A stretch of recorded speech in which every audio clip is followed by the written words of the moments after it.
समय पहले रेगिस्तान के विशाल राज्य धर्मगढ़ में एक अद्वितीय योद्धा का जन्म हुआ जिसका नाम राजधर वीर था। राजधर एक किसान परिवार में पैदा हुए थे, लेकिन बचपन से ही उनमें असाधारण साहस और शक्ति दिखाई देती थी।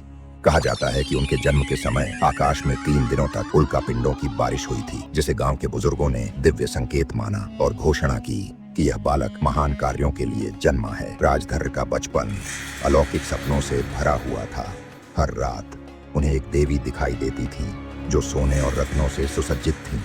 देवी का स्वर गूंजता हुआ था जैसे आकाश की गर्जना, और वे कहती, तुम्हें निर्दोषों की रक्षा और पवित्र भूमि की रक्षा के लिए चुना गया है। यह मार्ग कठिनाइयों से भरा होगा, लेकिन तुम्हारा नाम सदैव अमर रहेगा। जब राजधर 16 वर्ष के हुए तो उन्हें पहली परीक्षा का सामना करना पड़ा। गांव में एक विशाल अजगर भुजंग ने आतंक मचा रखा था। वह कुएं का पानी विषैला कर देता और पशुओं को निगल जाता। बिना किसी भय के राजधर ने अपने पिता द्वारा बनाई गई भाले के साथ उस अजगर का सामना किया। यह लड़ाई पूरे दिन चली और अंततः राजधर ने भुजंग के हृदय पर प्रहार कर उसे मार डाला। गांव वालों ने उन्हें रक्षक मान लिया और उनकी वीरता की गाथा पूरे राज्य में फैल गई। एक दिन माँ काली के मंदिर में ध्यान मग्न रहते हुए राजधर ने एक अटूट संकल्प लिया। मैं अपना जीवन न्याय, कमजोरों की रक्षा और इस भूमि की परंपराओं की रक्षा के लिए समर्पित करता हूँ। यदि मैं अपने कर्तव्य में विफल रहा तो मेरी आत्मा सदा भटकती रहे। देवी काली उनके समर्पण से प्रसन्न होकर उन्हें एक दिव्य घोड़ा सूर्य प्रदान करती है जो रेगिस्तान की हवाओं जितना तेज था।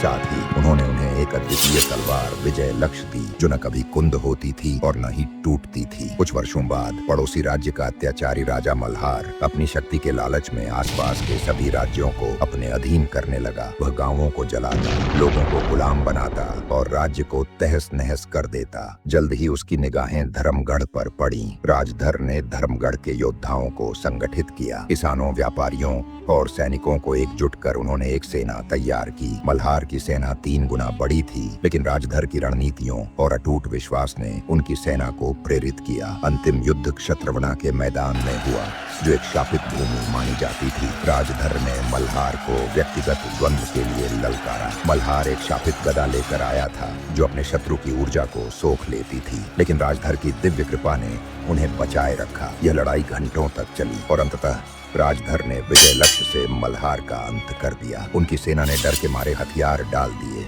युद्ध में विजय प्राप्त हुई, लेकिन मल्हार के जादूगरों ने धर्मगढ़ पर भयंकर श्राप दिया। पूरा राज्य एक सूखे की चपेट में आ गया। लोगों के जीवित रहने की कोई उम्मीद नहीं बची। तब राजधर ने माँ काली से प्रार्थना की। देवी ने बताया कि इस श्राप को केवल एक ही बलिदान से हटाया जा सकता है। राजधर को अपने जीवन का त्याग करना होगा। राजधर ने बिना किसी हिचकिचाहट के बलिदान के लिए सहमति दे दी। माँ काली के मंदिर में उन्होंने पवित्र अनुष्ठान किया और अपनी जीवन ऊर्जा को धरती को अर्पित कर दिया। जैसे ही उनके रक्त की एक बूंद जमीन पर गिरी, रेगिस्तान में बारिश होने लगी। भूमि पुनः हरी भरी हो गई और धर्मगढ़ के लोग बच गए। राजधर का नश्वर जीवन भले ही समाप्त हो गया हो, लेकिन उनकी आत्मा अमर हो गई। कहा जाता है कि वह दिव्य घोड़े सूर्य पर सवार होकर रेगिस्तान में घूमते हैं, जरूरतमंदों की सहायता करते हैं। धर्मगढ़ में उनके नाम पर कई मंदिर बनाए गए जहां लोग साहस और सुरक्षा के लिए प्रार्थना करते हैं। यह भी माना जाता है कि पूर्णिमा की रातों में रेगिस्तान में एक स्वर्णिम घोड़ा दौड़ता हुआ दिखाई देता है और उसकी सवारी करते हुए एक उज्जवल योद्धा